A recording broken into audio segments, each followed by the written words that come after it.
Merci Gilles de cet éclairage. J'invite l'historien émérite Hosni Kitouni pour nous parler du génocide colonial en Algérie.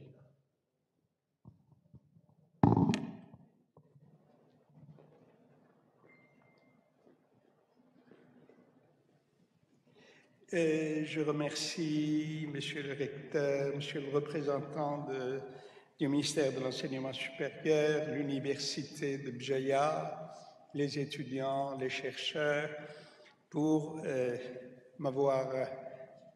m'accueillir parmi vous. Mon intervention, je ne vais pas raconter ce qui s'est passé en 1845. Je ne vais pas donner des descriptions des crimes coloniaux. Je vais tout simplement dire comment nous, Algériens, devons écrire l'histoire de la colonisation. Je crois que c'est un problème absolument essentiel. Comment devons-nous écrire l'histoire de la colonisation? Et est-ce que notre manière de lire le passé colonial nous permet-il de mieux nous libérer, de mieux prendre en charge notre propre société et d'engager les défis de l'avenir? Parce que si l'histoire ne sert pas à cela, c'est-à-dire permettre de prendre conscience de soi-même, de son propre parcours, de son propre passé, elle n'a aucune utilité. Plus que toute autre science sociale, l'histoire est une discipline politique. Plus qu'aucune discipline des sciences sociales, l'histoire est une position éthique sur la société et sur l'humanité. Donc, je vais vous lire mon introduction. La colonisation de l'Algérie est survenue en période de transition entre le colonialisme mercantile et le début du colonialisme d'exploitation qui va dominer le monde à partir de la seconde moitié du XIXe siècle. Cependant, par certaines de ces caractéristiques, le cas algérien s'impose comme emblématique. C'est la première colonisation de peuplement par un pays européen d'un pays frontalier. Elle est la seule colonisation de peuplement d'un pays musulman par un pays chrétien. Elle est la première colonisation dans l'histoire qui aura exigé la mobilisation d'une armée puissante de plus de 100 000 hommes et aura induit un coût de transfert inégalé par ailleurs. La conquête de l'Algérie a entraîné une guerre de plus de 40 ans qui a finalement débouché sur une seconde guerre d'une violence inouïe, provoquant le départ massif des colons.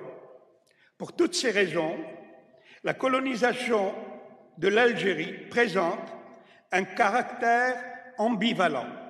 Elle tient tout autant des colonisations de peuplement de l'Amérique, tout en s'en détachant en raison de l'impossible hégémonie du peuplement colonial.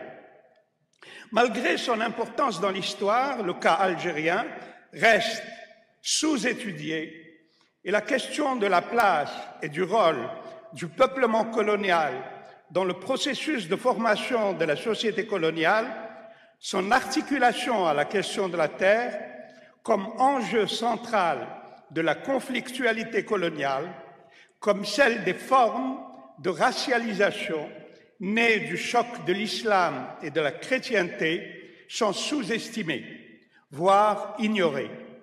Une sorte de mur d'enceinte idéologique et épistémique continue à boucher l'horizon de la recherche historique en la condamnant à ignorer les développements théoriques nés hors du champ francophone et où demeure très sensible la pression des milieux politiques et des lobbies mémoriels. Pour des raisons historiques évidentes, interroger le champ francophone revient à analyser ses influences sur les contenus et les évolutions de la recherche historique en Algérie traitant de la période coloniale. Dans cette contribution, nous nous attachons à poser quelques axes de recherche et de réflexion pour enrichir le débat sur la question de savoir quels obstacles paradigmatiques surmonter pour traiter de la colonisation de l'Algérie et quels axes d'analyse mobiliser pour éclairer ces violences systémiques. Défranciser l'histoire de la colonisation de l'Algérie. Aborder l'histoire de la colonisation de l'Algérie pour nous, Algériens, c'est être immédiatement confronté à deux obstacles épistémologiques.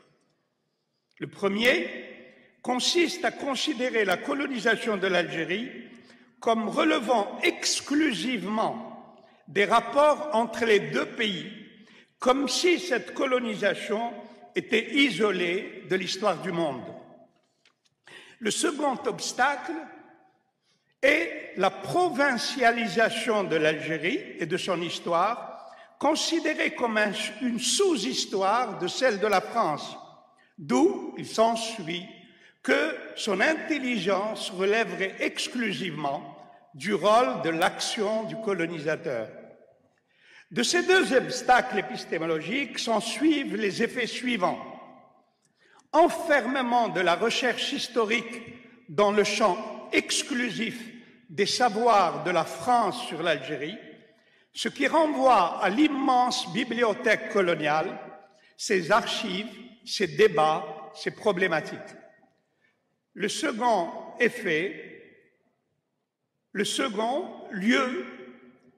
second lieu, la tendance à enfermer l'histoire de la colonisation de l'Algérie dans un rapport binaire avec les historiens français.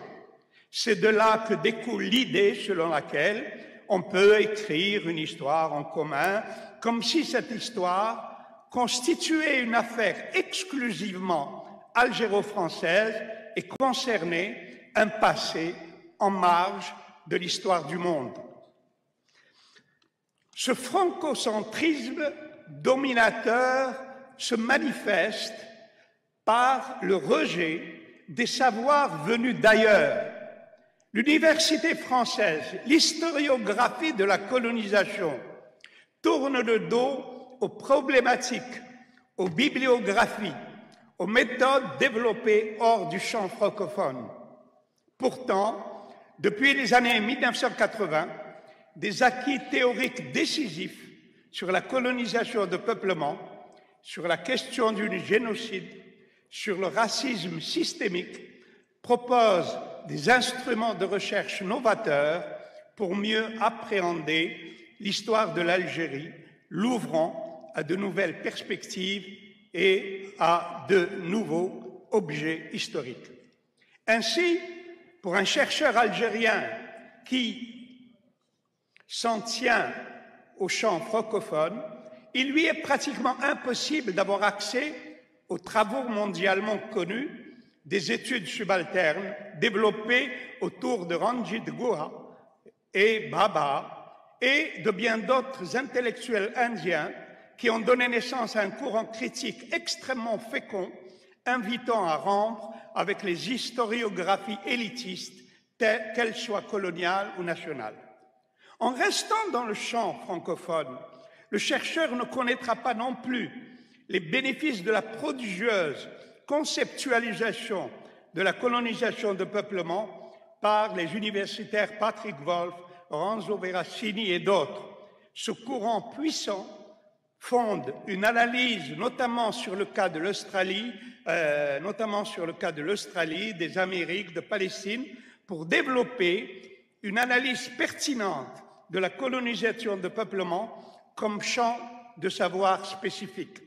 En restant dans le champ francophone, le chercheur n'aura pas accès aux travaux de Dirk Moses et ses émules sur le génocide articulé à la question de colonisation de peuplement, comme il ne connaîtra pas les travaux intellectuels des intellectuels latino-américains qui ont permis d'articuler la question de la modernité occidentale à la colonisation, posant ainsi l'origine de la colonialité du pouvoir et des savoirs comme matrice de la fracture raciale du monde.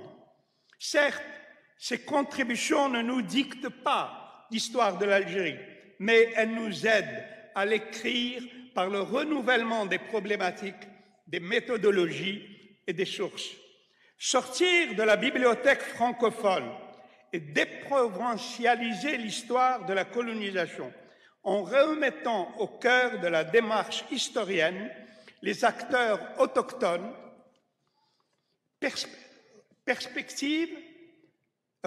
remettre au cœur l'acteur autochtone est une perspective impérative de la connaissance, mais aussi une exigence éthique. Cette histoire doit nécessairement être articulée et celle globale des colonisations et bénéficier des acquis, des expériences, des savoirs nés de l'effort d'émancipation des autres peuples.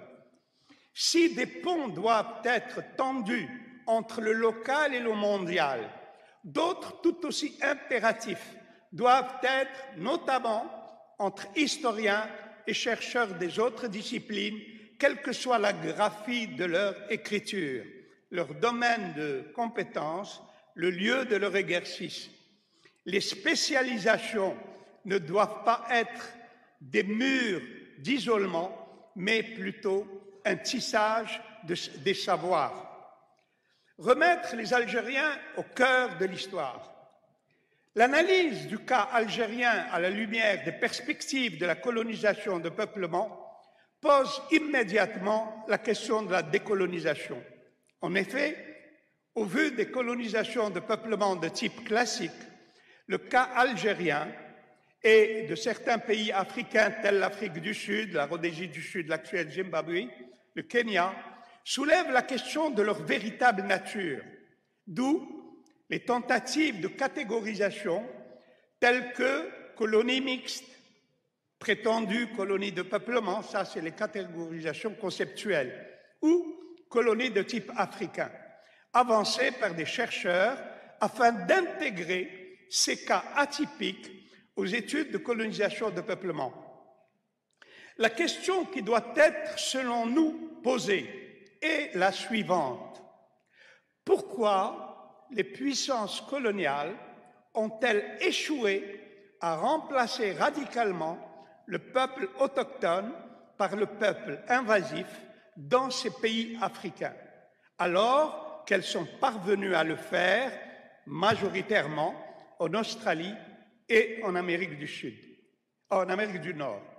S'agissant du cas algérien, le projet de remplacement d'un peuple par un autre, tel que posé dès 1830 par les gouvernements français et conduit par Clausel, a buté d'emblée sur les résistances spécifiques à la société algérienne, à ses populations, à son environnement. Après une décennie de tâtonnement, la colonisation a pris à partir de 1840 le caractère d'une guerre totale en vue de l'appropriation violente de la terre adossée à la création des centres de peuplement. Le déracinement des tribus, leur dépossession, leur refoulement, leur dispersion ont été réalisés au prix de 40 années d'une violence dévastatrice qui a entraîné la disparition de plus d'un tiers de la population algérienne, processus au cours duquel l'État et l'armée française ont joué un rôle décisif. Ce rôle décisif, c'est que l'État s'est transformé en colonisateur en chef, pillant, prenant, désappropriant les terres des colonisés pour les donner aux colons. Et ce rôle-là va être constamment maintenu, fabriquant, faisant en sorte, fabriquer une caste coloniale digne du Moyen-Âge, c'est-à-dire on a créé une caste coloniale qui jouit de privilèges exorbitants.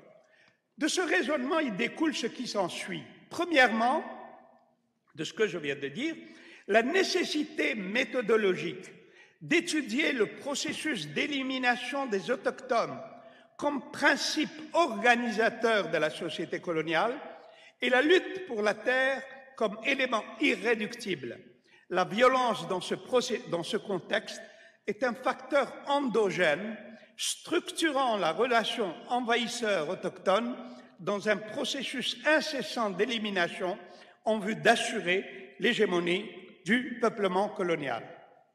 Le deuxième effet, la discrimination économique, sociale, fondée sur des discriminations juridiques, ont été codifiées comme raciales, légitimées par des préjugés ethno-religieux. De ce point de vue, l'Algérie a été un laboratoire de la formation de la culture raciale fondée sur l'islam et l'arabité. Troisièmement, la colonisation s'est heurtée à des résistances endogènes, population, territoire, environnement physique et politique, à quoi il faut ajouter les contradictions inhérentes à la France elle-même, facteurs qui ont fait de l'Algérie un cas atypique de colonisation de peuplement, où l'État a joué un rôle moteur, d'une part en pillant les richesses et les terres des autochtones, et d'autre part en les octroyant aux immigrés européens, favorisant ainsi la constitution d'une caste européenne jouissant de privilèges exorbitants dignes du régime féodal.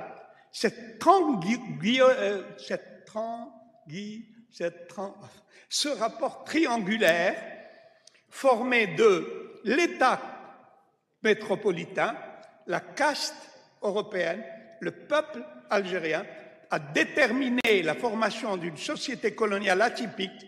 Elle est également cause de ces crises et finalement de sa disparition. Quatrièmement, il s'est formé en Algérie un État colonial local avec ses institutions d'exception, son territoire fragmenté, son économie extravertie, sa culture raciale, son administration discriminatoire, caractéristiques qui le définissent en tant qu'État périphérique dominé. Cet État raciste aura pu s'autonomiser comme en Australie, en Amérique du Nord, en Amérique et en Afrique du Sud, ce que la caste européenne a tenté de faire en 1962, mais elle a échoué. Cinquièmement, le départ massif des Européens a, du même coup, vidé la question de la réparation matérielle et financière qui s'en est trouvée, de fait, posée différemment en Algérie qu'en Afrique du Sud, notamment où la question de la terre est restée très vivace. D'où la question nécessaire et non résolue de quel crime la colonisation française est-elle coupable? La colonisation française est un monstre génocidaire. La rhétorique du discours dominant tend à réduire la critique de la colonisation à la liste de ses crimes. Par ce terme, on entend les violences physiques infligées par l'armée française aux colonisés et les discriminations dont ils ont été victimes. On parle alors de massacres de masse, de tueries de population, de tortures, de lois d'exception, etc. Cette critique de la colonisation présente du point de vue des victimes un double handicap, celui d'être aveugle aux violences culturelles et de basse intensité, et celui d'enfermer les méfaits de la colonisation dans une temporalité finie, soit dépassable.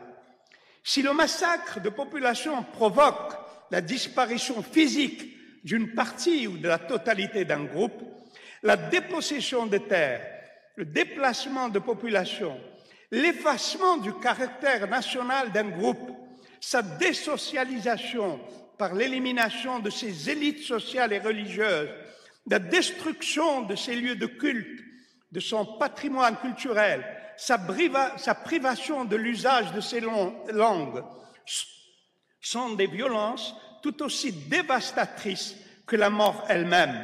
Elles rendent impossible la survie du groupe en tant qu'entité humaine. Le discours ciblant les violences barbares comme angle critique de la colonisation est donc insuffisant pour rendre compte de la nature des violences infligées aux colonisés. Il passe sous silence l'autre face de la barbarie coloniale, ces crimes culturels ou, comme l'appelait Aimé Césaire, la décivilisation du colonisé, dont le procédé opère par la destruction du modèle national et son remplacement par le modèle de l'oppresseur. Si les massacres indiscriminés anéantissent les corps des colonisés, les violences culturelles privent le groupe humain de la possibilité de se régénérer en tant que singularité culturelle et civilisationnelle. Or, si la culture d'un groupe est violemment ébranlée, le groupe lui-même se désintègre et ses membres doivent se fondre dans d'autres cultures, ce qui est un processus doublement douloureux et coûteux. Toute l'œuvre de Frantz Fanon nous instruit à quel point la désintégration culturelle d'une nation est la condition indispensable à la fabrique du consentement, de l'acculturation, par lesquelles la colonisation transforme un peuple en poussière d'individus racialisés. Aujourd'hui, 60 ans après l'indépendance, les effets des destructions physiques de la colonisation ont été largement résorbés. Par contre, ceux du génocide culturel demeurent hélas très vivants. Nous continuons à faire face à leurs terribles conséquences dans tous les domaines de la vie. Si les violences physiques s'arrêtent avec la fin de la colonisation directe, les effets du génocide culturel persistent bien après l'indépendance. Ils continuent à travailler les savoirs, les rapports de pouvoir et la conception de l'être. Conclusion. Ainsi, pour fixer sur le sol algérien 130 000 Français et 150 000 Italiens, Maltais, Espagnols, soit un total de 280 000 immigrés en 1872. Il a fallu à la France massacrer 1,5 million d'Algériens, s'emparer par les forces de millions d'hectares de terre, déplacer des centaines de milliers de paysans, détruire les villes, des villages, des mosquées, des zaouïas, piller les bibliothèques, ruiner des familles ancestrales. Pour faire exister un colon, il aura fallu faire disparaître 6 Algériens, effacer de la surface de la terre les traces d'une histoire millénaire et détruire un pan entier de la civilisation humaine. Cela porte un nom, génocide, tel que défini par Raphaël Lemkin dans ses écrits de 1944 et par les théoriciens ultérieurs. C'est au nom de cette mort sociale et culturelle causée par la France en Algérie entre 1830 et 1962 que nous sommes en droit, en tant que descendants de victimes, d'exiger aujourd'hui de la France des réparations dont le contenu doit être dégagé d'un procès historique de la colonisation. Merci.